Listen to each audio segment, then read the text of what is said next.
Bienvenue dans Contradiction, le podcast pour les gens qui se donnent du mal pour aller bien. Ce podcast est soutenu par la mission interministérielle de lutte contre les drogues et les conduites addictives. La MILDECA anime et coordonne les actions du gouvernement en matière de lutte contre les toxicomanies.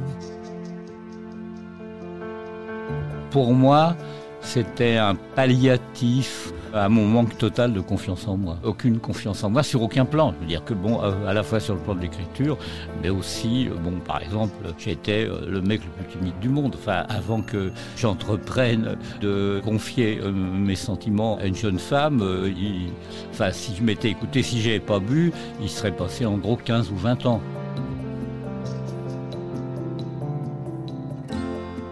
Son moteur, l'émotion, sa quête, la sobriété du mot juste qui s'acquiert avec beaucoup de temps, de travail et un passage nécessaire par des tas de méandres, souligne-t-il dans une interview accordée récemment à Europe 1 à la journaliste Émilie Mazoyer. Et les méandres, il les a dûment côtoyés auprès d'artistes aussi torturés que talentueux. Et cela va souvent de pair, soyons honnêtes. Il s'agissait souvent de personnalités enclines aux addictions d'ailleurs. Dassin, Hallyday, Sardou, Beko, Carlos, Reggiani, Mouskouri, Lenormand, Fugain. La liste est bien trop longue et il est bien plus aisé de nommer ceux pour qui il n'a pas travaillé que l'inverse. Avec 1350 chansons enregistrées sur près de 2500 écrites, aussi bien des chansons phares du répertoire des plus grands que des pépites méconnues, mais surtout des chansons cultes dont on peut dire « et si elles n'existaient pas ». La vie a mis notre invité sur ma route il y a moins d'un an. Et depuis, la musique et les mots reprennent leur juste place dans mon cœur, comme s'il avait réparé quelque chose simplement par sa présence. Parce qu'il est comme ça, indéfectiblement humain, humble et conscient de sa valeur, audacieux mais traqueux, ferme et indulgent, courageux et fragile, simple et élégant. Hypermnésique, il se souvient de toutes les paroles des chansons qu'il a écrites, mais aussi de toutes celles qu'il n'a pas écrites et dont il aurait peut-être secrètement aimé être l'auteur. Hypersensible, il a cette manière pudique d'être ému par les choses de ce monde et d'en faire si simplement des hymnes à la vie.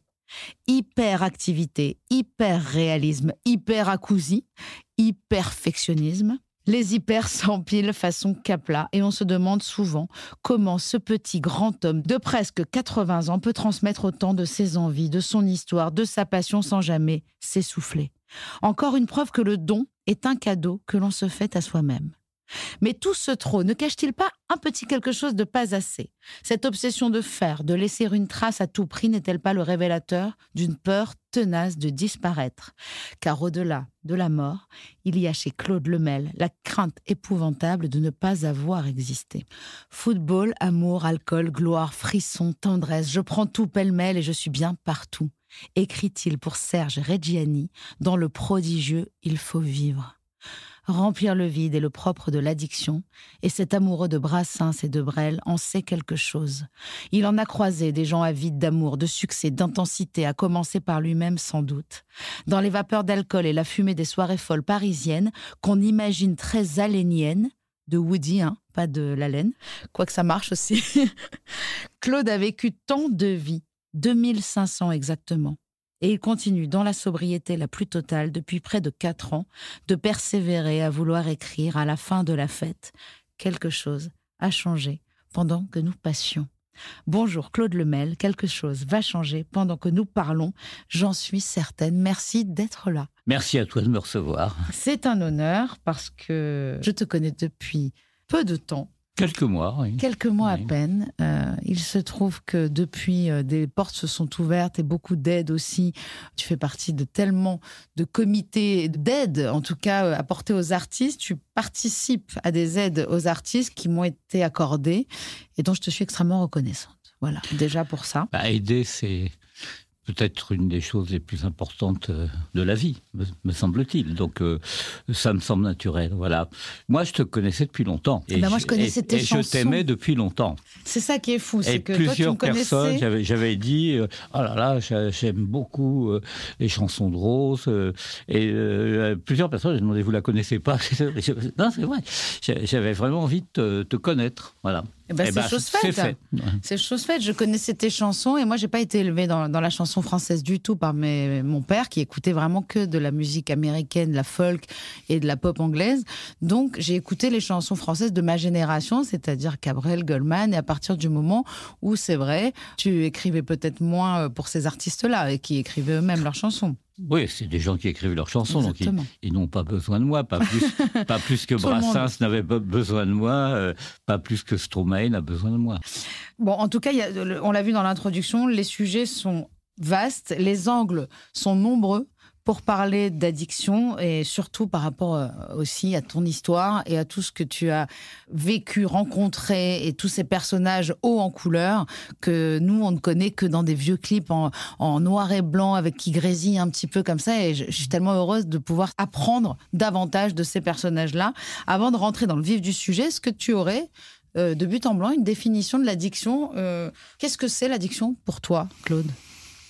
C'est difficile à dire, je pense que cette définition va changer selon les individus.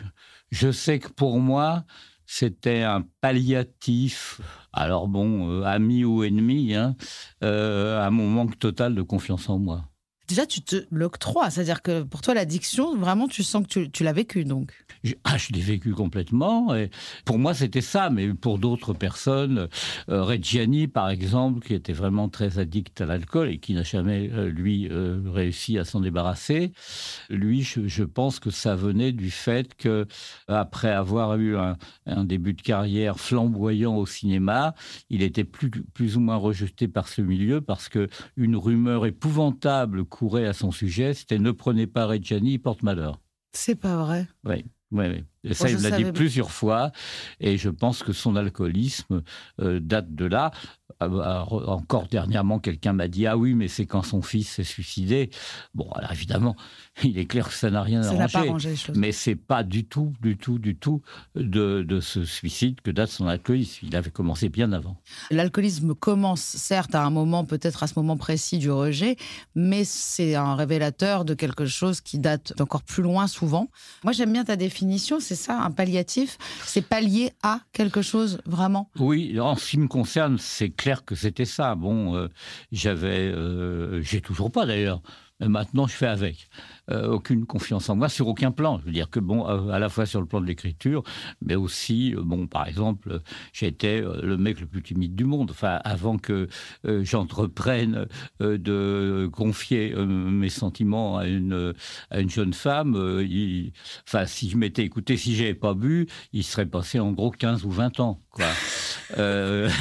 Donc pour toi, c'était positif. Avec un coup dans le nez, j'étais un peu plus audacieux quand même, voilà. Donc c'était pas des doses trop considérables, c'était un coup de pouce en fait. Oui, c'est ça, oui. D'ailleurs, à la fin, bon, avant que je n'arrête définitivement, les gens rigolaient parce que en soirée, je me servais des whisky. Alors, il y avait ça de whisky, là, bon, les gens... doigt. Voilà. Et il y avait ça d'eau, quoi. Ah oui, d'accord. Bon, alors, les gens se marraient en disant, Claude, il boit, mais enfin, bon, faut voir s'il boit, quoi. Ça laisse de l'espoir aussi, c'est vrai qu'on supporte de moins en moins. On va pas refaire un récit de ta carrière parce que je pense qu'on n'est pas là, ici, pour ça. Mais bon, si je dis, pour les auditeurs, été indien, le blues de toi, dans les yeux d'Émilie, la fille aux yeux clairs, je chante pour toi, Liberté. Avec toi. Avec toi, Liberté, qui est une berceuse que ma mère me chantait.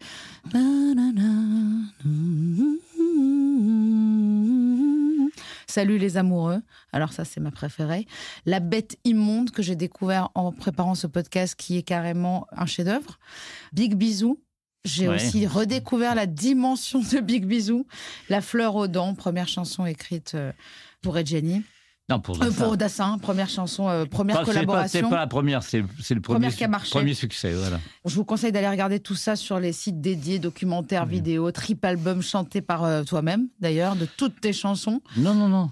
Ah non, c'est un triple album de mes chansons chantées par mes interprètes. C'était une époque où une grande maison de disques, Universal, avait eu la très bonne idée de consacrer un coffret aux auteurs. Donc, il y a eu un coffret Barbelivien, un coffret Dabadi, un coffret Claude Lemel. Je les prends dans l'ordre chronologique. Hein. Un coffret Boris Berman et un coffret Delanoë.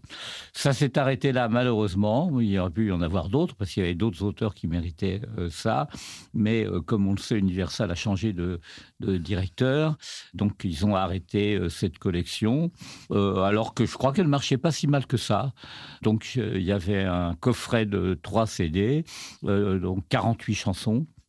Chantée par tous mes interprètes. Il y en avait une qui était chantée par moi. Ah, c'était laquelle ? Qui s'appelle La Demoiselle de Déshonneur, qui n'est pas une des chansons les plus connues, mais que j'aime beaucoup, et qui a été d'ailleurs chantée aussi par Dassin, par Carlos et par Reggiani.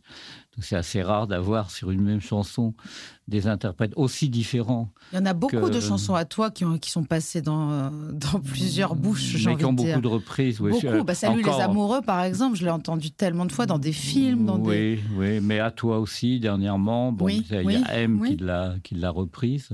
Le blues de toi que tu citais. Alors ça, j'ai découvert Slimane qui l'a chanté, puis Dadju aussi. Et puis ça n'arrête pas. Il y a une très belle version aussi d'une de mes chansons qui est moins connue, qui s'appelle Ton côté du lit. Bien sûr, Anne Silla. Par Anne Silla, qui est une version absolument magnifique. Enfin, c'était Reggiani à la base. C'est ça ? Non, c'est Dassin. Dassin, mais je confonds tout le temps les deux. Il faut que j'arrête de dire des conneries aujourd'hui. Donc, on a compris qu'on ne pouvait pas passer à côté de toi. Et en fait, souvent, à côté, de l'autre côté du lit. Mais franchement, à l'époque, on faisait ces coffrets d'auteurs parce que l'auteur était une star. On appelait ça les ACI, les auteurs, compositeurs, interprètes. C'était quelque chose. Aujourd'hui, Universal continue à faire des coffrets, mais des coffrets des chanteurs. On met beaucoup moins en exergue. Moi, je pense qu'aujourd'hui, on a vraiment un nivellement par le bas des textes, même si je te trouve très indulgent. J'ai remarqué hier qu'il y avait 5 auteurs qui avaient collaboré sur le dernier single du chanteur qui est sorti de la Star Academy. Comment s'appelle-t-il ? Je ne sais même pas, tellement je ne suis pas du tout d'actualité. Tout ça pour entendre dans la chanson « Les montagnes à monter ». Donc là, tu te dis, mec, vous êtes 5 ? Monter, il y a 2 syllabes. Est-ce qu'on peut peut-être mettre à grimper ? Peut-être, tu vois. Donc là, on en est là. Et moi, je trouve que et en réécoutant toute ta discographie, je me suis dit qu'on avait tellement perdu. Quand j'ai écouté La Bête Immonde là en live par Fugain, je me suis dit ok, on n'a plus ça, c'est terminé. C'est terminé. Faut que ça revienne. C'est bien pour ça que je fais contre vents et marées. J'anime des ateliers d'auteurs. Là, j'en viens. J'étais à Lyon cette nuit. J'ai fini à minuit. Bon, j'ai repris le train tôt. Je suis quand même pas complètement fou. Si je pensais que c'était inutile, je le ferais pas. Voilà. Je pense que c'est utile. Je pense que les jeunes ont besoin de conseils, de gens qui ont plus d'expérience qu'eux. Enfin, dans le temps, c'était comme ça. Quand il y avait un artisanat donné, je ne sais pas lequel, la pâtisserie, la maçonnerie, etc., il y avait ce qu'on appelait l'apprentissage. Les jeunes étaient briefés et drivés par des plus anciens. Compagnonnage. C'était le compagnonnage, oui, c'est ça. Et en fait, on n'a plus ça, c'est malheureux. C'est très malheureux. Nous, j'essaie de reproduire ça à travers les ateliers. C'est merveilleux. De toute façon, ce sujet-là, il est très, très important et ce n'est pas le sujet de notre podcast aujourd'hui. Non, mais c'est... On va parler d'autre chose. C'est très, très bien qu'on le sache.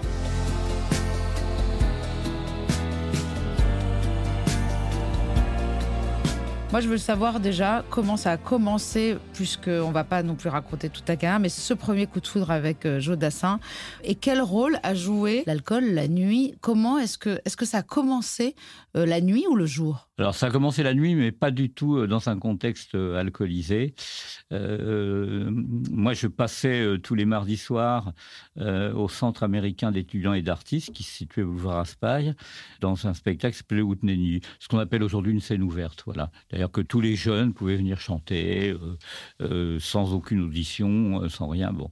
Alors moi, petit à petit, j'étais venu participer à ces soirées du mardi soir, du Houtneni.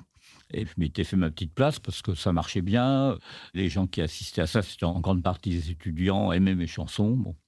Et puis un soir, Joe Dassin, qui habitait dans la même rue, boulevard Raspail, est venu, parce qu'il débutait, il commençait à chanter, et il voulait, c'est que ses disques commençaient à passer un peu à la radio, parce que les radios aimaient beaucoup sa voix, ce qu'on comprend. Et donc il voulait monter un petit orchestre. Voilà. Et il avait besoin d'un joueur de banjo. Il s'est dit, centre américain d'étudiants et d'artistes, tiens, je vais peut-être trouver un joueur de banjo. Alors, il est venu voir ce spectacle, donc le 5 juillet 1966. Il n'a pas trouvé de joueur de banjo, mais voilà, bon, on s'est trouvé, en tout cas. Donc, on a sympathisé. Il m'a invité à boire un verre chez lui, donc là où il habitait, boulevard Raspail, au 218. Mais comment tu peux te souvenir de tout? Le 5 juillet 66. 5e étage sans ascenseur. Bon, mais il n'était pas très connu encore. On a chanté une grande partie de la nuit. Je ne crois pas qu'on ait bu beaucoup. Puis voilà, petit à petit, on s'est revus, on a sympathisé. On avait beaucoup de points communs parce qu'on était 2 ex-étudiants. Amoureux de Brassens. Amoureux de Brassens et de Bobby Lapointe. Bon, lui, il avait fait des études d'anthropologie aux États-Unis. Il avait un master en anthropologie. Et toi, Cagne? Moi, j'avais fait Hippocagne et Cagne au lycée Henri IV. Donc, on était un petit peu des étudiants dévoyés dans la chanson. Donc, on avait beaucoup de points communs, une sensibilité proche, beaucoup de pudeur. Joe était très, très pudique. Donc, il y avait énormément de choses qui nous prédisposaient à nous connaître et à nous aimer. Je pense souvent à la phrase de Montaigne dans le chapitre sur l'amitié. Alors, pas parce que c'était lui, parce que c'est les mots que tout le monde cite à tout propos, mais il y a une phrase... En plus, on est rue de la Boétie, là. De la Boétie. Et bien, justement, Montaigne sur la Boétie écrit « Avant que de nous connaître, nous nous embrassions par nos noms ». Je trouve ça absolument extraordinaire. Et c'est vrai que j'avais remarqué le nom de Chaudassin dans des journaux, des revues spécialisées ou à la radio, etc. C'est un nom qui m'attirait. Je ne sais pas pourquoi. Et ben voilà, on est devenus les meilleurs amis du monde. Ouais. Les meilleurs amis du monde. Oui. Ah oui. Oui. Alors, comment est-ce qu'on est ami avec quelqu'un qui sombre lentement, mais sûrement, ou je ne sais pas comment, en tout cas, il a commencé à boire, et surtout, il y avait la cocaïne pour Joe. Alors, c'est ça. Bon, tant que c'était l'alcool, ma foi, bon... T'étais pas le dernier. Je donnais pas ma part au chien non plus, moi. J'y allais gaiement quand même, hein, à l'époque. Mais bon, j'ai toujours eu ce côté assez raisonnable qu'après un soir vraiment où je me lâchais, le lendemain matin, je buvais que de l'eau toute la journée. Et donc, je me remettais un petit peu à flot. Alors que beaucoup d'alcooliques, quand même, dès le lendemain matin, ils recommencent à boire.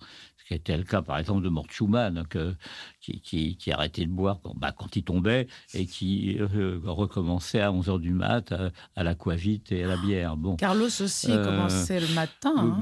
Ouais, vers 11h lui aussi. Il paraît qu'il était d'humeur exécrable avant de commencer à boire. Ouais, ça c'est vrai. Fallait pas l'appeler à 10h du matin, fallait commencer à l'appeler à partir de 11h quand il avait bu son premier verre de vin, ce qui le remettait un peu, ce qui lui calmait les nerfs. Parce que chez les personnes qui sont en manque, il y a vraiment les nerfs à vif, quoi. Et souvent, ça les rend désagréables et injustes, quoi. Bon, ils peuvent exploser pour un oui, pour un non. Et quand tu bois pas, tu comprends pas, quoi. Tu comprends pas du tout. Mais ça, j'avais remarqué. Alors donc, tu t'adaptais à ça? Oui, on finit par connaître les gens avec qui on travaille, puis avec qui on est amis aussi. Parce que moi, ça m'est jamais arrivé de travailler, d'avoir une longue collaboration avec une ou un artiste sans amitié. Ça, c'est absolument... D'ailleurs, tu dis dans une interview sur TV5 Monde, je crois, qu'on aime les gens tels qu'ils sont, on les prend tels qu'ils sont en entier, sinon ça veut dire qu'on ne les aime pas vraiment. Heureusement. Non, il y en a qui peuvent abandonner les gens. Oui, non, c'est pas mon cas. L'addiction, c'est quelque chose qui... Je suis pas un lâcheur. Non. J'arrive même difficilement à me lasser des gens que j'aime. Ouais. Non, le problème de Joe, c'est quand il s'est mis à la cocaïne. Alors là, ça devenait vraiment très, très pénible parce que, déjà, il avait une petite tendance quand même à mentir. Hein, bon. Mais évidemment, on sait très bien, les drogués... elle a pris la main dans le sac, il dit « Ah non, mais pas du tout. Non. » La mauvaise foi et le déni. Je ne me drogue pas. Et je lui ai dit plusieurs fois, j'ai dit « Arrête tes conneries, quoi. Arrête tes conneries, tu es en train de te démolir. » Et puis, non, il était dans le déni. Et il n'a jamais fait devant moi. Hein. Jamais. Il n'a jamais sniffé une ligne devant moi. Non, jamais. Il y en avait partout, pourtant. Mais il allait aux toilettes et puis il revenait surexcité. Et c'était vraiment pénible. On l'a même accusé d'avoir mis Joël, la chanteuse de Il était une fois, dans la cocaïne, alors qu'en fait, tout le monde prenait de la cocaïne à ce moment-là. C'est absolument stupide. Enfin bon, je veux pas accabler le pauvre garçon qui a dit ça, mais bon, ils en prenaient tous après les concerts. Bon, ils en ont pris ensemble, c'est tout. Oui, ils en ont pris ensemble. Comme tout le monde. Mais bon, elle en a certainement pris avec d'autres, et c'est certainement pas Joe qui l'a initié. Bon, et comment tu travaillais avec lui, justement? Est-ce que, justement, tu me dis, il en prenait pas devant toi? Comment se passait une séance de travail? Est-ce que tu écrivais de ton côté, lui du sien, la musique? Enfin, comment ça se passait? Parce que lui, il était interprète. Oui. Alors non, il n'a jamais écrit de mots du tout. Et la musique? La plupart du temps, on travaillait en binôme avec Pierre Delanoë. Voilà. Hein. Pas toujours. La Fleur aux dents, par exemple, je l'écris seul. Salut les amoureux aussi. La plupart du temps, c'était en binôme avec Pierre. Dans le travail, même très, très cocaïné, je sais pas comment on dit. Bon, ouais, coquet. Coquet, très coquet, voilà. Joe Coquet. Dans le travail, Joe Coquet, il restait quand même très, très méticuleux, très, très rigoureux. Ça, vraiment, ça l'a jamais quitté. Perfectionnisme américain. Hein. Est-ce qu'il dormait? Des fois, il dormait pas du tout. Bon, je me souviens, on va pas épiloguer là-dessus, ce serait vraiment très moche, mais je me souviens de certaines séances de travail, où on arrivait chez lui avec son directeur artistique, Jacques Play, et fallait sonner un quart d'heure avant qu'il ouvre, parce qu'il n'entendait rien, et il venait nous ouvrir dans un état pas possible. Bon, et puis, on essayait de rester avec lui 10 minutes, un quart d'heure, et puis il était dans un tel état qu'on repartait, quoi, parce que quand on est son ami, quand on a un ami, pour les gens qui nous écoutent, quand ça arrive à quelqu'un de proche et qu'on aime comme toi, tu aimais Joe, et qu'est-ce qu'on peut faire? On est désespéré, mais on peut rien faire. Moi, j'ai interrogé plein de gens, j'avais parlé avec évidemment des médecins, des amis, etc. Mais on n'avait pas de prise. Tu peux pas, t'as pas le droit légalement de faire interner quelqu'un dans une clinique de désintoxication. Il faut que la démarche vienne de lui. De toute façon, ça marcherait pas. Voilà, que la démarche vienne de lui. Il faut juste être là, en fait. Hein. Une fois, il s'était fait prendre par la police avec de la drogue, pas sur lui, mais sur sa femme, Christine. Donc moi, je suis allé le voir dans une boîte de nuit où j'étais allés tous les deux. Ils avaient emmené les deux flics, ce qui était quand même assez hallucinant. Et comme il y avait les deux flics, sa femme et lui, je lui ai dit, j'espère que ça va te servir de leçon et que tu vas arrêter tes conneries, parce que là, ça suffit quand même. Et je le regarde bien, bien, bien dans les yeux. Hein, et il était beaucoup plus grand que moi. Et il était très imposant, Joe.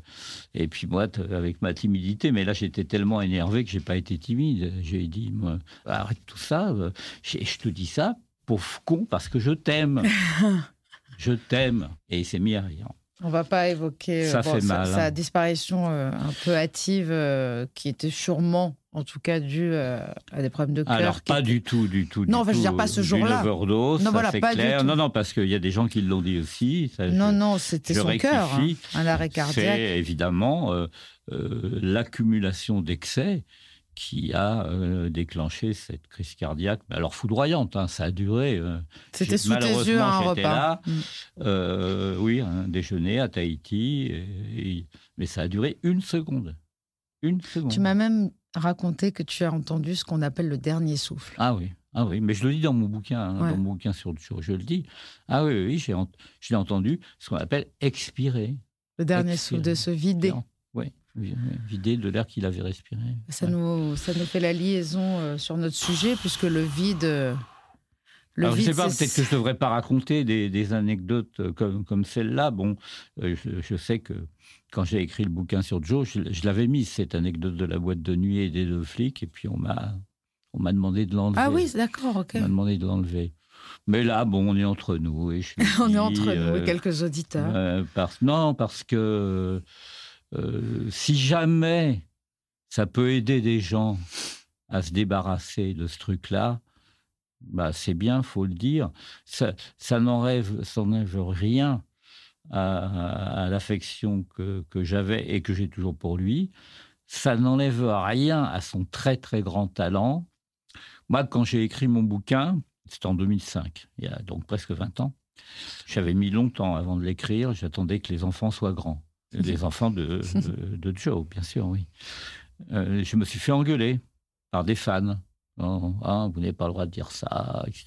Bon, je me suis fait haïr même par certains fans. Et je les ai affrontés, je suis allé les voir, je leur ai dit, mais vous aimez qui? Le vrai Jodassin, celui qui a existé, celui qui a souffert, celui qui a eu des épreuves, celui qui, bon, malheureusement, s'est démoli la santé, ou alors un Jodassin idéal que vous êtes fait dans votre tête et qui n'a jamais existé. On peut penser à Elvis ou à Mike Brandt, c'est vrai que. Alors, il faut savoir, moi j'aime le vrai. J'aime le vrai. Et puis, qui était plus proche de lui que toi? Pas grand monde. Bah, personne. Voilà. À part sa première épouse, Maryse, qui est toujours là, et que je vois souvent, et qui on parle beaucoup de Joe.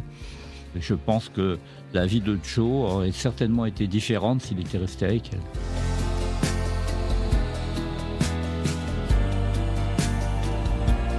Alors, il n'y a pas que Jodassin, évidemment. Les artistes torturés, addicts, malades alcooliques. Est-ce que d'abord, c'est une fatalité, d'après toi, la souffrance, l'addiction? Ou est-ce que c'était une époque, j'ai l'impression qu'on faisait les plus belles chansons avec les plus grands torturés à l'époque et que c'était presque beau à voir? Alors, bon, évidemment, c'est pas une nécessité du tout, ça c'est clair. J'en parle d'ailleurs dans mon livre L'art d'écrire une chanson. Aux éditions Erol. Je pense que ça n'aide pas, vraiment. Bon, moi j'ai essayé, catastrophe. Bon. Non mais l'œuf ou la poule, attention, est-ce que à la base, c'est pas pour écrire qu'on le fait, est-ce qu'à la base on a déjà des aides pour pouvoir devenir un interprète de qualité ou un auteur de qualité? Est-ce qu'il y a un tempérament addict, torturé, complexe, plus que quelqu'un de simple et banal, en fait, j'ai envie de dire, monsieur tout le monde? C'est pas des monsieur tout le monde. En ce qui me concerne, en tout cas, bon, c'est certain que j'en avais pas besoin. D'accord. L'alcoolisme que j'ai eu pendant des années était un exutoire. Mais bon, ça n'avait strictement rien à voir. J'écrivais toujours à jeun et je crois que j'écrivais pas trop mal. Bon. T'as toujours écrit à jeun? Toujours. J'ai essayé avec un coup dans le nez, c'était catastrophique. Waouh. Je crois que je raconte ça dans mon bouquin sur Beko. Beko, exactement. Bon, et un jour, il a essayé de me faire boire et bon, j'ai sorti des trucs absolument ignobles qui l'ont totalement dissuadé de recommencer.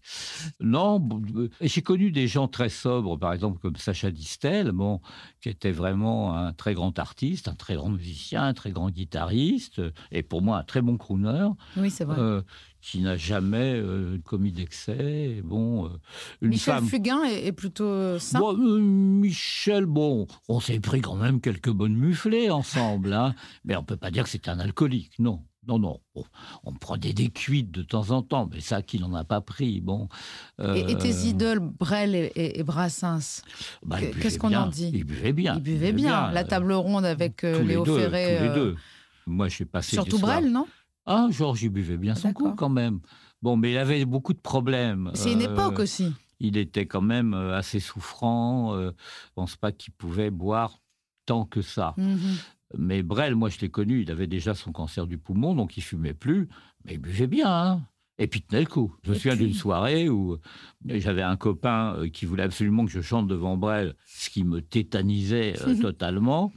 Et je me suis tellement bourré la gueule que j'ai été absolument incapable de sortir la moindre phrase devant Jacques, qui lui avait bu autant que moi, mais qui tenait parfaitement le coup. Ah oui, il y en a comme ça. Ah oui, non, fou, Jacques, il tenait bien l'alcool, oui. Oh oui, absolument. Il aimait le bousy. Le bousy, c'est grec? Non, c'est un vin. Oui. Un vin rouge français. Et d'ailleurs, on a des plaidoyers pour l'alcool dans toutes ces chansons d'époque. On a Je bois de Boris Vian, évidemment. Elle est fabuleuse. C'est Reggiani, ça. Oui, mais beaucoup de personnes l'ont chantée, celle-ci, j'ai l'impression. Il n'y a pas Gainsbourg aussi? Non. L'alcool, non, Gainsbourg, c'était l'alcool. Aznavour, Brel, l'ivrogne. Oui, alors Brel, oui, il en a parlé. Le temps de finir la bouteille, alors le Prest. Ça, c'est le Prest, oui. Et puis, on a 6 roses avec le chiffre 6 d'Annie Cordy. Ouais, bon, ça, c'était pas très léger. Pas très brillant, à mon avis. Bon. Donc, on a quand même aussi, à l'époque, beaucoup plus de plaidoyer pour l'alcool. Même moi, j'en ai fait pas mal. J'ai une chanson qui s'appelle Le mal de l'aube et qui raconte cette histoire de comment est-ce que je souffre quand j'arrête de boire. J'ai le mal de l'aube. Ouais, c'est-à-dire que ça me manquait de ne pas pouvoir pouvoir fouler les pavés de 6 heures du matin. Donc tu as dit... Mais Reggiani, il en a fait plusieurs, hein. Oui. Bon, effectivement, il a chanté Je bois le brésilien, mais il a chanté la chanson de Paul, Ce soir je bois, de Dabadi. Et puis on a fait une chanson, là j'en ai parlé dernièrement avec un journaliste du Figaro qui m'interrogeait là-dessus, sur la femme de Joseph Kessel, Michel Kessel, qui était aussi addict complètement.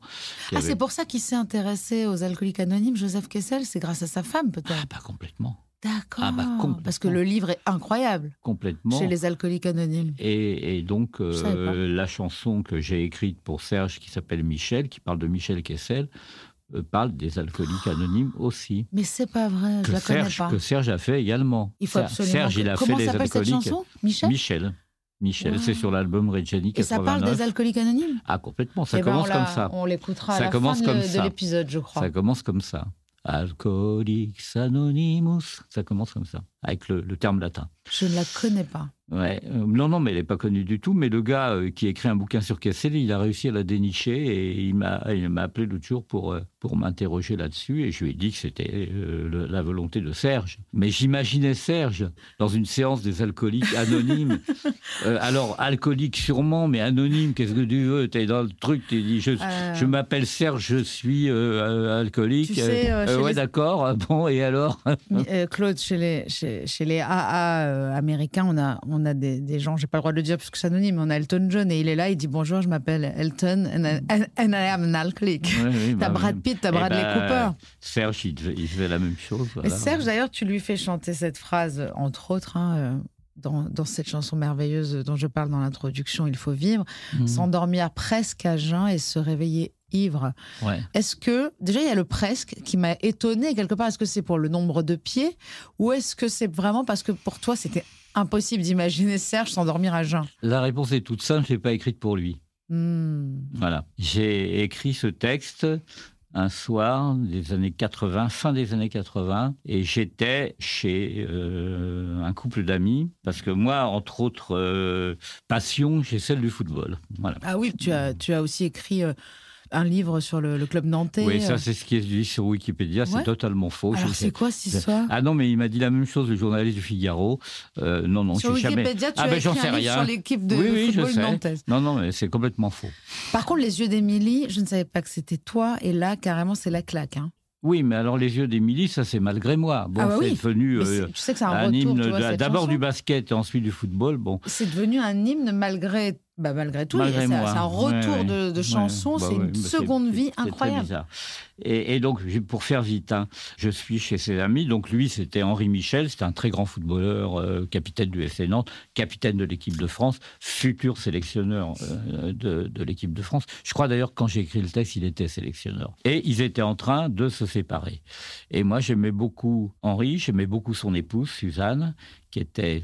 D'ailleurs, c'est pour ça que dans le texte, il y a qu'on s'appelle Suzanne, Henri, Serge ou que sais-je. Bon, j'ai rajouté Serge parce que dans la version originale, c'était qu'on s'appelle Suzanne, Henri, Claude.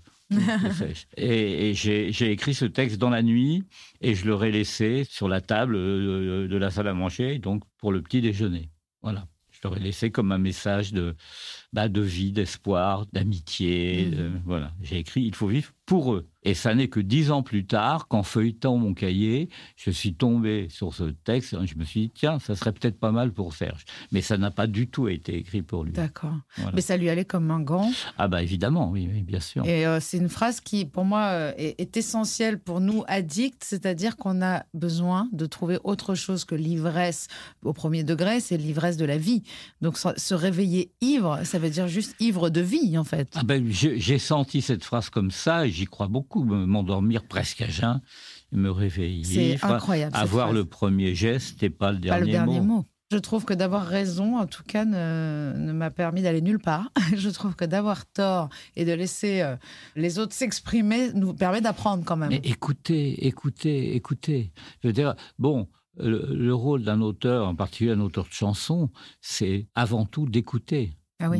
Ah oui. J'écoute beaucoup les gens partout, dans le métro, dans la rue. Plus que regarder? Oui, je suis plus sensible à ce que j'entends. Il y a Michel Audiard. C'est pour ça que j'ai mis Hyper Acousi, t'as vu? Oui, Michel Audiard qui disait si les chauffeurs de taxi savaient ce que je leur dois, ils me feraient payer la course le double. C'est vrai, c'est vrai. Mais moi, il y a, salut les amoureux, c'est venu d'une phrase dans ton livre, il y a quelque chose d'extraordinaire. Qui a été dite dans la rue par quelqu'un, alors qu'on était en train de se séparer, la femme que j'aimais et moi, et on se quittait pour toujours. Et cette femme, elle nous a vus, elle nous connaissait un peu. Salut les amoureux. On s'est aimé comme on se quitte. Voilà. Sans même penser à demain. À demain. Cette chanson, on peut pleurer. Un de mes meilleurs amis, Cyril Gelblack, a réalisé un film qui s'appelle Tout pour être heureux. Et c'est la chanson de fin chantée par Joe Bell. Oui, absolument. Et il a choisi cette chanson et je me rappelle que je l'ai découverte à ce moment-là. Parce que moi, encore une fois, je ne connaissais pas tout ça. Alors, elle la chante très bien. Il y a juste un truc qui m'a paru. Je ne la connais pas. Inversion. Mais elle chante le deuxième couplet en troisième, ce qui fait que la chanson ne veut absolument plus rien dire. Bon. Exactement, je suis tout à fait d'accord. Et je lui avais dit. Et alors, il y a un autre artiste qui l'a reprise, qui est très connu. Miossec, voilà. Miossec, on pourrait l'inviter aussi. La reprise, et il n'a pas chanté le troisième couplet. Alors lui, donc il n'y a pas Salut les amoureux dans la chanson, donc c'est vraiment très bizarre. Oui, il y a des choses un peu curieuses. C'est une adaptation, mais pas une adaptation, puisque en fait tu as totalement changé le thème de la chanson. Alors là, j'ai passé ma vie à me faire avoir sur ce plan-là, parce que les droits d'auteur ne sont malheureusement, pas les mêmes.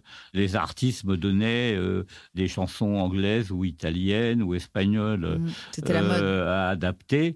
Et évidemment, comme les textes ne me plaisaient pas, en général, je faisais totalement autre chose, un texte totalement original, mais je ne touche que des droits d'adaptateur. Donc, effectivement, je ne me suis pas enrichi avec ça c'est sûr. Ça, c'est sûr, oui. Et alors, ce qui m'énerve beaucoup, c'est quand je vois sur les disques, sur les CD, adaptation Claude Lemel. Ça m'énerve. Oui, je comprends. C'est pas une adaptation, c'est un texte absolument original.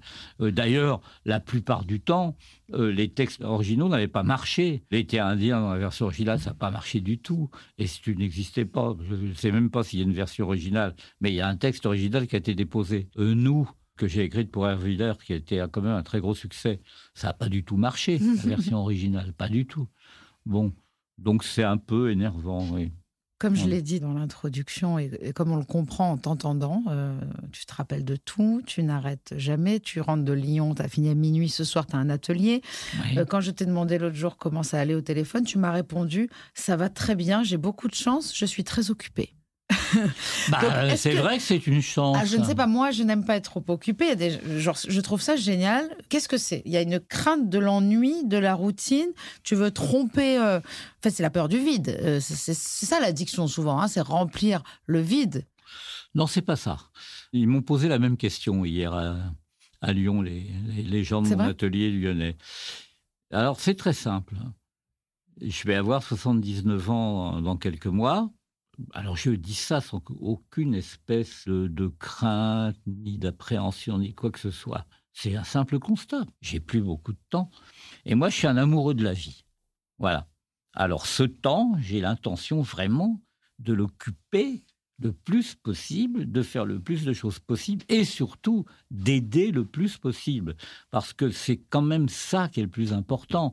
Quand tu as eu la chance, et je l'ai eu et je l'ai toujours, de vivre d'un métier aussi improbable qu'auteur de chansons. Si on m'avait dit à 18 ans, quand j'étais en Cagne, tu sais, mon coco, tu vas vivre toute la vie avec ce que tu écris sur tes petits cahiers. 104 cahiers, j'ai vu. Non, on en est à 108, là. J'aurais jamais cru.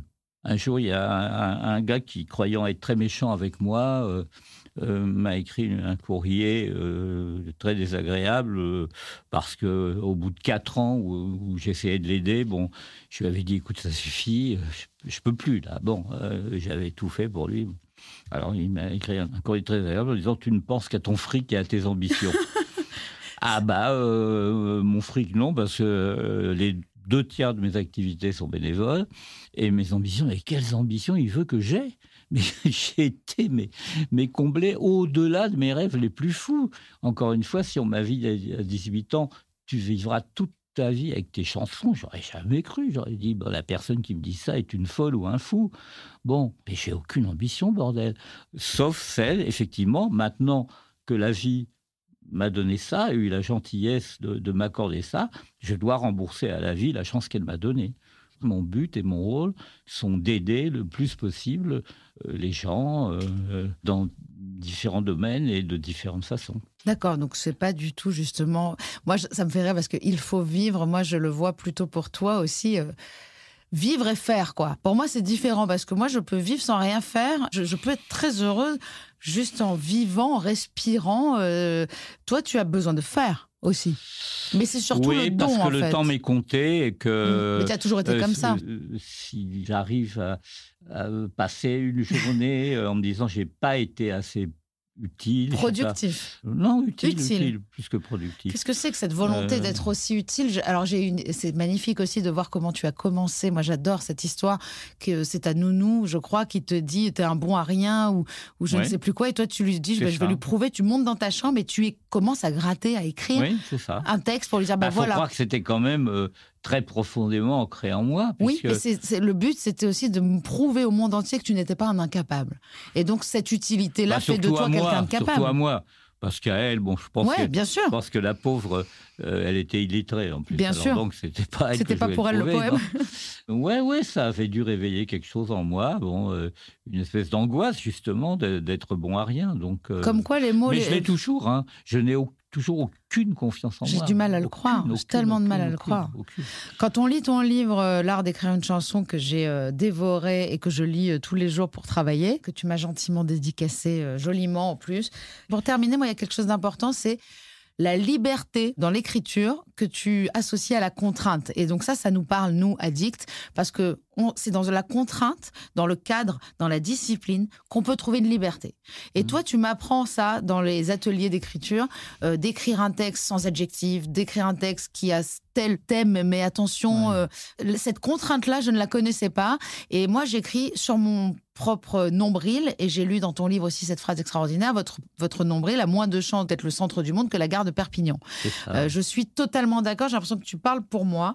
Aujourd'hui, j'ai envie d'ouvrir et de travailler dans la contrainte. Comment est-ce que tu expliques ça ? Quelle liberté peut donner la contrainte ? Je crois que plus on se met en danger, et plus on est performant, c'est sûr et certain. Si tu vis dans le confort d'une métrique très large, etc., puis des images déjà 100 fois ressassées, tu peux pas faire grand-chose de valable. Céline, dans une interview, il dit ça, il dit que pour arriver à écrire 800 pages valables, il en écrit 80 000. Wow. Bon, alors, non, faut être très dur avec soi-même. C'est sûr et certain. Je sais très bien que lorsque, par exemple, je n'ai pas de musique, alors quand j'ai une musique, je suis très rigoureux sur la musique. Je la respecte à la note près et au temps fort et au temps faible près. Pour moi, ça, c'est essentiel. Donc ça, c'est une contrainte, déjà, la musique. Quand elle n'est pas plan-plan, hein, oui. Mais très souvent, j'ai des musiques qui ne sont pas forcément faciles à paroler. Et sinon, si j'écris sans musique, je m'impose toujours de créer une forme différente de celle que j'ai déjà créée avant. Et c'est là-dedans, c'est dans cette exigence qu'on va chercher le plus loin en soi. Les images originales, les idées, les angles nouveaux. Franchement, si tu roupilles, t'as pas beaucoup de chance de pouvoir réveiller les autres, quoi.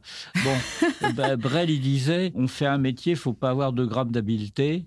Et j'ai arrêté parce qu'un jour, je me suis réveillé, j'avais 1,50 g. L'habileté pure me fait chier. Non, moi, j'essaye toujours de trouver des choses qui sont authentiques, qui viennent du cœur, et avec, évidemment, des formulations un peu inattendues. Inédites. Un peu inattendues. Voilà. Moi, ma dernière question, c'est quand même de me dire, souvent j'entends les addicts dire, pour le moment je bois pas, pour ces 24 heures je bois pas, ça c'est le programme des AA qui dit juste pour aujourd'hui. Et on se dit souvent, au pire, à 80 piges, je repicole et je me la colle et je finirai ma vie torchée. Et là, on a quelqu'un à 75 ans qui se dit, tiens, moi je vais arrêter. Donc c'était du whisky et des cigarillos, je crois. C'est ça. Pourquoi ? Et qu'est-ce que ça a changé ? Alors, c'est pas du tout comme ça que ça s'est passé. C'était au tout début du confinement. On a été confinés, je crois, le 15 février, ou le 14 ou le 15, Et un soir, je bois mes petits whisky, je fume mes cigarillos, etc. Le lendemain matin, le 23 février, au matin, je me réveille et je me dis, plus envie. Alors donc, ça n'a pas du tout été une réflexion, ça n'a pas du tout été « Ah, je ne vais pas très bien, il faut que j'arrête, etc. » Parce que j'allais très bien, en plus, j'étais en pleine forme. Tous les matins, je me levais, je prenais ma douche froide et puis je me mettais en route, tout allait bien. Douche froide? Ah, tous les matins. Ça, à Lyon, ce matin, j'ai pris une douche froide. Ça nous fait un point commun. Voilà. Et donc, c'était un truc, c'est comme une voix qui me parlait, quoi. Non, plus envie. Et puis, j'ai plus jamais bu la moindre goutte d'alcool.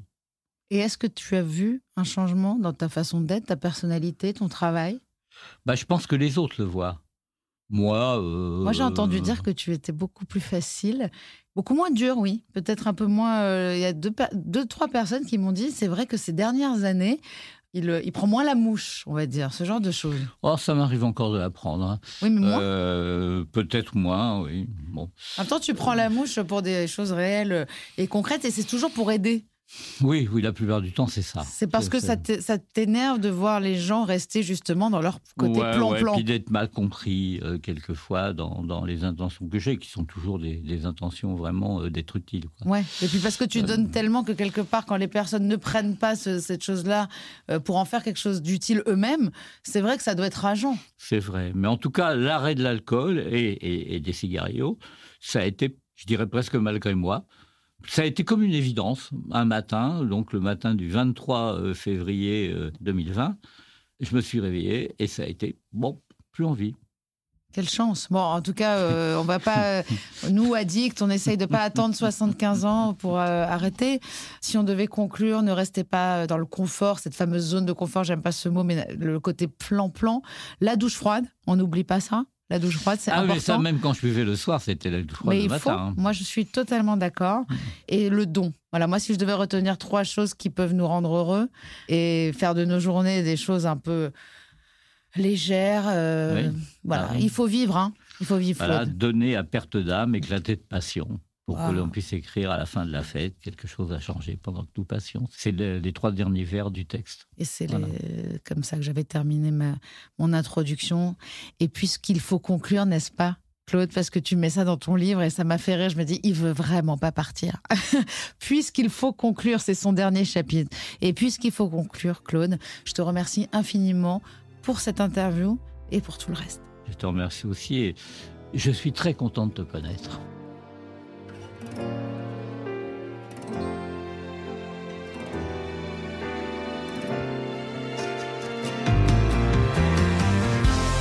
Contradiction, ce n'est pas seulement un podcast, c'est aussi un livre qui s'en inspire, mais qui lui est surtout complémentaire. Alors vous y trouverez des réflexions autour de la dépendance, de ce que j'ai appris, des solutions que j'ai trouvées. Contradiction, le livre, est disponible à peu près partout aux éditions Erol. Rendez-vous dans 15 jours sur toutes les plateformes d'écoute pour un nouvel épisode. Et en attendant, retrouvez-nous sur les réseaux sociaux de Rose et de Contradiction.